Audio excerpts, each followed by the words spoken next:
नमस्कार। मैं आज बात करूंगा कि क्या भारत का युवा पैरासाइट है, काकरोच है। इस पर कल से बहुत बड़ी बहस छिड़ी हुई है, जब एक मामले पर टिप्पणी आई कि जब एक युवा वकील ने अपने सीनियर एडवोकेट होने के लिए एक याचिका दाखिल की थी और अदालत उसके सोशल मीडिया पोस्ट और उसके व्यवहार से खुश नहीं थी, तो ये टिप्पणी की गई कि आज का युवा social media activism, RTI activism और अपने एक्टिविज्म से एक तरह से काकरोच और पैरासाइट बन चुका है। का, काकरोच और पैरासाइट कहा गया। तो क्या भारत का युवा काकरोच और पैरासाइट है? अगर भारत का युवा काकरोच और पैरासाइट है तो फिर अडानी, जिनके ऊपर साफ साफ दलाली का आरोप लगा और मुकदमा दायर किया गया अमेरिका में, जिसको उन्होंने अभी सेटल किया है, जिसके ऊपर आरोप लग रहे हैं कि बहुत बड़े बड़े लोग उसमें शामिल थे, तो फिर वो क्या है?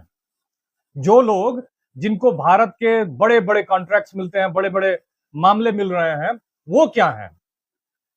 ये जो टिप्पणी आई है उसने पूरे युवाओं को और भी निराश कर दिया है। युवाओं में एक व्यापक निराशा है, हताशा है।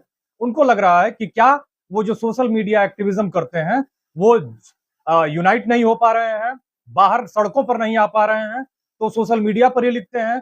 कम से कम जो भी गलत हो रहा है उस पर सवाल उठाते हैं। उसको भी कहा जा रहा है कि तुम निठल्ले हो, तुम काकरोच हो, तुम परजीवी हो। तो परजीवी कौन है, ये कौन तय करेगा? ये एक व्यापक और बड़ी बहस छिड़ गई है, खास करके युवाओं को लेकर। युवाओं का एक बड़ा वर्ग अभी बेरोजगारी जैसी बड़ी समस्या से जूझ रहा है। अब आप देखते जाइए कि भारत में जो सरकारी नौकरियों का मसला है, जिस पर अभी हाल ही में बिहार में युवाओं पर लाठियां बरसाई गई, वो जब वैकेंसीज की मांग कर रहे थे, वो जब एग्जाम्स में ट्रांसपेरेंसी की मांग करते हैं, तो उनको लाठियों से पीटा जाता है। नीट 2024 में से अभी अलमारी में से बहुत ही कंकाल निकल रहे हैं, बहुत मामले निकल के आ रहे हैं कि एक एक सेंटर से 200-200 लोग सेलेक्ट हो गए, एक एक परिवार से 5-5 लोग सेलेक्ट हो गए, जिनका पढ़ाई में कहीं कोई बैकग्राउंड नहीं रहा। वो इस देश में डॉक्टर बन रहे हैं और जो डॉक्टर बनने के योग्य है उनको परजीवी और काकरोच कहा जा रहा है। तो ऐसी स्थितियों में भारत के युवाओं को क्या संदेश गया है? भारत के युवा कैसा महसूस कर रहे हैं? भारत के युवाओं के कॉन्फिडेंस को क्या ये तोड़ने का सवाल नहीं है, प्रश्न नहीं है? क्या ये उनके कॉन्फिडेंस पर हमला नहीं है? भारत के युवा बेरोजगारी जैसे महा गंभीर संकट से जूझ रहे हैं।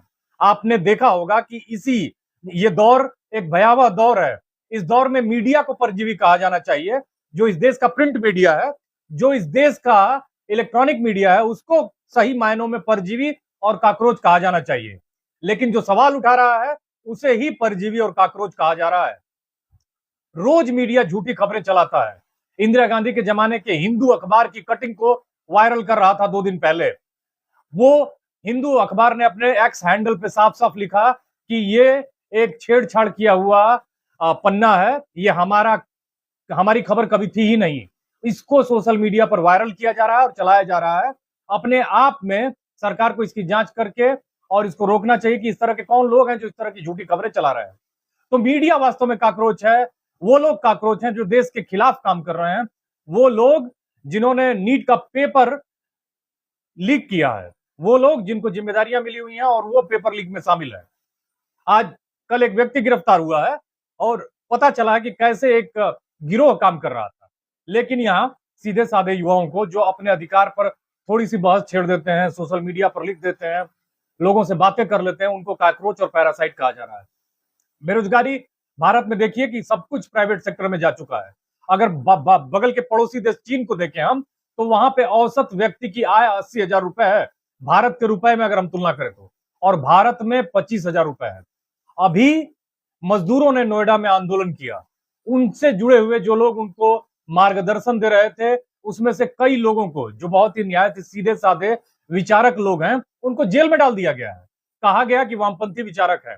अरे भाई, वामपंथी हो या फिर केंद्रपंथी हो, वामपंथी होना क्या कोई बुरी बात है? सबसे बड़ा सवाल, जेन्युइन सवाल और बेसिक सवाल यह है कि क्या वामपंथ की विचारधारा को मानना कोई अपराध है? वामपंथ क्या कहता है? कार्ल मार्क्स ने यही तो कहा कि जो बेस है वही सुपर स्ट्रक्चर को डिसाइड करता है। तो जो बेस है उस पर लोगों का कब्जा है, और ये लोग अगर सवाल करते हैं तो उनको वामपंथी और उनको तमाम तरह की गालियां दी जाती हैं। भारत के इतिहास में जो अपने को दक्षिणपंथी कहते हैं उनका इतिहास कैसा रहा है, उठा के देख लीजिए। उनका एक काला इतिहास रहा है। ना उन्होंने भारत के स्वतंत्रता आंदोलन में हिस्सेदारी ली, ना ही उन्होंने तो जो भारत का दमन कर रहे थे उनके लिए मुखबिरी की, जिन्होंने लंबे समय तक अपने आधिकारिक हेडक्वार्टर पर भारत का तिरंगा नहीं फहराया, वो राष्ट्रवाद के ठेकेदार बने हुए हैं। वो लोग जो लंबे समय तक जिन्होंने भारत के तिरंगे को झंडा नहीं माना, उन्होंने कहा कि ये तिरंगा जो रंग है ये ठीक नहीं है, ये भगवा रंग होना चाहिए।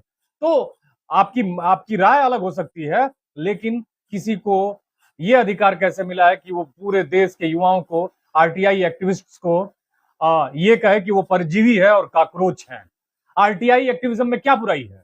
आप ये बहस का मुद्दा आज छिड़ गया है। वैसे भी इस सरकार ने 2014 के बाद से आरटीआई को लगभग खत्म सा कर दिया है। आरटीआई, जिसे हम राइट टू इंफॉर्मेशन कहते हैं, 2005 में एक कानून बना और वो मामला था भारत सरकार के कामकाज में ट्रांसपेरेंसी का मामला। उस ट्रांसपेरेंसी में इस तरह से बाधा डाल दी गई है कि अब आरटीआई एक तरह से पंगु हो गया है। लोग तो अभी कुछ दिन पहले यह भी सवाल किया गया कि देश में पीआईएल का क्या महत्व है, ये भी कानूनी काम में बाधा उत्पन्न करने के लिए प्रयोग किया जाता है। तो ये इस तरह की विमर्श, इस तरह के लेवल पर इस देश के विमर्श को ले जाया गया है। बेरोजगारी आप देख रहे हैं, इलाहाबाद में युवाओं ने प्रदर्शन किया, नीट के पेपर लीक पर प्रदर्शन हुए। बेरोजगारी इतनी बड़ी समस्या बन गई भारत में। 145 करोड़ की आबादी है, जिसके 50% भारत में केवल युवा हैं। आधी आबादी नौजवान है। सरकारी नौकरियां कम होती गई हैं और लगातार कम होती जा रही हैं। युवाओं के जीवन में निराशा और हताशा है। ऐसे में उनको और हताश करना कैसा, माने कितना एक तरह से निगेटिव, नकारात्मक टिप्पणी है। इस बात को समझने की जरूरत है। युवा पूरी तरह से हताश और निराश हैं और जो रोजगार जिनको उनको समय पे मिलना चाहिए वो नहीं मिल रहा है।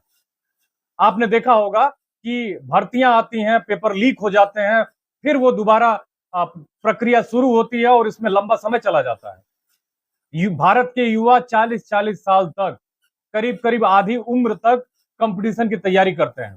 भारत में लोगों ने सिविल सर्विसेज जैसी एक बेसिकली नौकरी को एक बहुत गौरव का विषय बना दिया, जो एक बहुत बड़ी सामाजिक समस्या है। क्योंकि भारत का युवा सारा काम छोड़कर, वो सब क्रिएटिव काम छोड़कर, जब उसकी क्रिएटिविटी पूरी तरह से खत्म हो चुकी होती है, तब भी वो 40-45 साल तक यूपीएससी देता रहता है, स्टेट के सिविल सर्विसेज के लिए अपीयर होता रहता है। और ऐसे में जब वो अधिकारी बन भी जाता है, अव्वल तो 10 लाख लोग अपीयर होते हैं, 1000 लोग सेलेक्ट होते हैं। ये अपने आप में बहुत बड़ी समस्या है। काम तो ये होना चाहिए था कि ये लोग जो अपीयर होते हैं और बाहर हो जाते हैं, वो कहां जाते हैं, उनको क्या काम मिलता है, वो काम क्या करते हैं। कोई कहता है कि पकौड़ा तलिए, इसको रोजगार बताता है। कोई कहता है कि काकरोच है, कोई कहता है कि परजीवी है। लेकिन बेरोजगारी एक बहुत ही बड़ी और गंभीर संकट है, जिसमें भारत का युवा एक अवसाद से ग्रस्त है। अब बताइए कि क्या सोशल मीडिया का एक्टिविज्म लोकतंत्र का हिस्सा नहीं है? अगर व्यक्ति सोशल मीडिया पर अपनी राय लिखता है, बोलता है और अपने को एक्सप्रेस करता है, तो ये कौन सा गुनाह करता है? वो बेचारा निरीह दिल्ली से दूर 1000 किलोमीटर, 2000 किलोमीटर रहता है और उसे लगता है कि वो उस गवर्नेंस का हिस्सा नहीं है, उस सरकार का हिस्सा नहीं है, कहीं ना कहीं उसको दिक्कत है और वो उसको लिख के शेयर करता है। तो इसमें गड़बड़ी क्या है? इसमें दिक्कतें क्या है? ये तो लोकतांत्रिक प्रक्रिया को और मजबूत कर रहा है। चाहे वो अपनी राय दे रहा है, चाहे वो आपके लिए निगेटिव हो, चाहे पॉजिटिव हो, तो ऐसी लोकतांत्रिक प्रक्रिया में एक नागरिक के तौर पर वो हिस्सा ले रहा है और उसकी हिस्सेदारी का स्वागत किया जाना चाहिए, ना कि उसको परजीवी और काकरोच कह के डिस्करेज किया जाना चाहिए, हतोत्साहित किया जाना चाहिए। ये बहुत ही दुर्भाग्यपूर्ण है और ये हो रहा है। अब बताइए कि आरटीआई इतनी बेहतरीन व्यवस्था थी, 2005 में उसको एक कानून बनाया गया और उस कानून के तहत बहुत सारे करप्शन को रोका गया। विसिल ब्लोवर्स को ने बहुत बढ़िया काम किया। अभी बिहार में एक व्यक्ति जो आरटीआई एक्टिविस्ट था, उसके घर पे कुछ लोग गए, उसको मारा पीटा और उसकी जान ले ली। बाद में उसका लड़का घूमता रहा न्याय के लिए, न्याय नहीं मिला तो अंत में उसने भी छत से कूद के आत्महत्या कर ली। ये इस देश में जो ट्रांसपेरेंसी के लिए काम करते हैं उनका भविष्य है। भविष्य इसलिए ऐसा है क्योंकि लॉ एंड ऑर्डर इतना कमजोर है। इस पे सवाल नहीं उठाया जाता है। जो विसिल ब्लोअर्स की जान लेते हैं क्या उनको कभी किसी ने कॉकरोच कहा है? जो विसिल ब्लोअर्स को परेशान करते हैं, उत्पीड़ित करते हैं, क्या उनको कभी किसी ने पैरासाइट कहा है? क्या कभी किसी ने उनको पैरासाइट कहा है? जो भारत के कॉन्ट्रैक्ट्स जिनको सबसे पहले मिल जाते हैं, भारत में सोलर पावर प्रोजेक्ट को घूस देकर 2200 करोड़ रुपए जिन्होंने प्रभावित किया, ले लिया और उनके खिलाफ एफआईआर हुआ, उसके खिलाफ भी कभी कोई टिप्पणी आई है कि वो पैरासाइट है, वो कॉकरोच है? नहीं आई है। आरटीआई एक बेहतरीन व्यवस्था थी जो भारत में होनी चाहिए थी, लगातार उस पर काम होना चाहिए था, उसको और कमजोर किया गया है। जो भी व्यवस्था थी जिससे ट्रांसपेरेंसी आती, कहा गया कि हम बेहतर बदलाव लाएंगे, लेकिन जो भी बेहतर बदलाव के टूल्स थे उनको तोड़ दिया गया, खत्म कर दिया गया, और जो लोग थोड़ा बहुत बोल रहे हैं अब उनको भी डिस्करेज किया जा रहा है। ये कितना लोकतंत्र के लिए उचित है और कितना अनुचित है, ये तो आप जनता तय करेंगे। लेकिन लोकतंत्र का मतलब क्या है? लोगों का तंत्र, लोगों की व्यवस्था। उस लोगों की व्यवस्था में लोगों को ही बताया जा रहा है कि तुम कॉकरोच हो, तुम पैरासाइट हो। अब सोशल मीडिया पर लोग लगातार प्रतिक्रिया कर रहे हैं। वो कह रहे हैं कि कॉकरोच जिंदाबाद, जोंक मुर्दाबाद। कॉकरोच जिंदाबाद। जब भारत की जनता को कॉकरोच कहा जाएगा तो भारत की जनता कहीं ना कहीं ये प्रतिरोध तो कम से कम कर ही सकती है कि वो सोशल मीडिया पर ये लिखे कि चलो तुम मुझे कॉकरोच ही सही कह रहे हो, लेकिन हम कॉकरोच हैं, एकजुट होके कम से कम कुछ काम तो कर सकते हैं, कुछ जो व्यवस्था में सड़न आ गई है उसको हिला सकते हैं, उसको खत्म कर सकते हैं। तो कॉकरोच जिंदाबाद का के लोग सोशल मीडिया पर लगातार प्रतिक्रिया दे रहे हैं और बता रहे हैं कि कॉकरोच वो नहीं, कॉकरोच वो हैं जिनके घरों से नोटों की गड्डियां मिलती है, उन पे कोई कार्रवाई नहीं होती है। कॉकरोच वो हैं जो भारत के पुल के ढहने के जिम्मेदार हैं। कॉकरोच वो हैं जिन्होंने 10 साल में 89 परीक्षाओं के पेपर लीक किए हैं और उसकी वजह से 48 रीटेस्ट किए गए हैं। कॉकरोच वो हैं जो नीट का दोबारा एग्जाम करवा रहे हैं और उसमें 250 करोड़ रुपए खर्च हो रहे हैं और उसकी जिम्मेदारी भारत की जनता की है, उनके टैक्स के पैसे से वो एग्जाम हो रहा है। तो वो लोग कॉकरोच हैं जो व्यवस्थाओं के संचालक हैं और उसके बावजूद भी व्यवस्थाओं को संभाल नहीं पा रहे हैं। अब देखिए, नेता और अफसर जो हैं वो कितना भी विवाद कर लें, कितना भी करप्शन कर लें, नेता यौन उत्पीड़न कर लें, कभी उनको किसी ने परजीवी कहा है? कभी किसी ने उनको कॉकरोच कहा है? नेता एक पार्टी में 104 माने पूरे भारत के राजनीतिक दलों में 134 लोगों पर यौन उत्पीड़न का आरोप है, जिसमें 44 एक दल के हैं। अब पूछिए कि बीएस येदियुरप्पा कौन है, रमेश जारकीहोली कौन है? क्या किसी ने उनको कॉकरोच कहा? क्या किसी ने उनको पैरासाइट कहा, परजीवी कहा? जबकि वो दूसरों के खून पर ही जिंदा है। सही मायनों में परजीवी वही है, भारत के टैक्स के पैसे को इंजॉय कर रहे हैं, उससे ऐसो आराम कर रहे हैं। क्या किसी ने प्रज्वल रेवन्ना को पैरासाइट कहा? क्या किसी ने उन अधिकारियों को जो कैमरे पर घूस लेते पकड़े गए थे उनको पैरासाइट कहा? इतने लोगों की लंबी लिस्ट है। चिन्मयानंद कौन था? क्या वो धर्मात्मा है? वो पैरासाइट है? नहीं है, वो कॉकरोच नहीं है। कुलदीप सिंह सेंगर क्या है? राम रहीम क्या है? उसको आप कॉकरोच कहोगे? उसको जो आपको अनड्यू फरलो मिलता रहा, क्या उस पर कभी बहस हुई? कभी ये बहस हुई कि एक अपराधी जिसका अपराध सिद्ध हो चुका है उस व्यक्ति को बार बार फरलो क्यों मिल रही है? अगर इस तरह का राजनीतिक लाभ किसी पार्टी को लेना भी है तो इस तरह के लाभ के कितने मायने हैं और उससे जनतंत्र और लोकतंत्र को जो हानि हो रही है उसका क्या? उसके लिए जिम्मेदार कौन है? क्या जो भारत की इमेज को डैमेज कर रहा है, भारत के लोकतंत्र को डैमेज कर रहा है, क्या वो परजीवी नहीं है? क्या वो पैरासाइट नहीं है? क्या वो कॉकरोच नहीं है? और सबसे बड़ी बात कि क्या वो अदालतें जो इस तरह की चीजें कह रही हैं वो सबसे ऊपर हैं? क्या भारत की जनता से ऊपर है? भारत की जनता जो है उनसे वो हैं। तो भारत की जनता सबसे ऊपर है और जनता को कम से कम अगर वो सोशल मीडिया एक्टिविज्म कर रहा है, आरटीआई एक्टिविज्म कर रहा है, कि कोई भी व्यक्ति अगर गलत करता है तो उसके खिलाफ कार्रवाई होनी चाहिए। पूरे भारत के युवाओं को इस तरह से डिस्करेज नहीं किया जाना चाहिए कि वो सोशल मीडिया पर ना लिखें, सवाल ना उठाएं, और किसी एक आदमी के लिए काम नहीं करना चाहिए, किसी भी संस्था को, कि उनके लिए आप काम करते करते लोगों को ही डिस्करेज करने लग जाए कि भाई आप जो कर रहे हो वो गलत कर रहे हो। ऐसे तो लोगों में मैसेज जाएगा कि वो फेसबुक पर अगर 2 लाइन लिखते भी हैं अपने अधिकार के लिए, बात भी करते हैं, पढ़ते भी हैं, तो ये भी गुनाह है। तो ये जो बातें कही जा रही हैं कि ये लोग जो सोशल मीडिया एक्टिविज्म करते हैं, आरटीआई एक्टिविज्म करते हैं, सोशल एक्टिविज्म करते हैं, ये कॉकरोच हैं, परजीवी हैं, ये कितना उचित है? अब पैरासाइट शब्द, परजीवी, सोचिए किसी को परजीवी कहना, और अपने जैसे जब लोग आंदोलन करते हैं तो आप उनको आंदोलन जीवी कहते हैं, लेकिन जब भ्रष्टाचार कहते हैं तो उनको भ्रष्टाचार जीवी नहीं कहते हैं आप।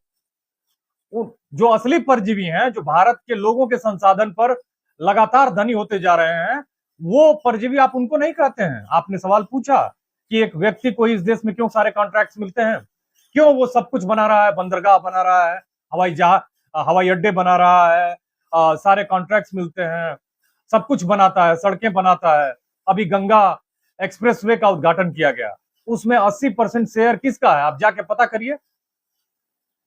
20% शेयर उसमें आईआर इंफ्रास्ट्रक्चर लिमिटेड का है। तो परजीवी कौन है?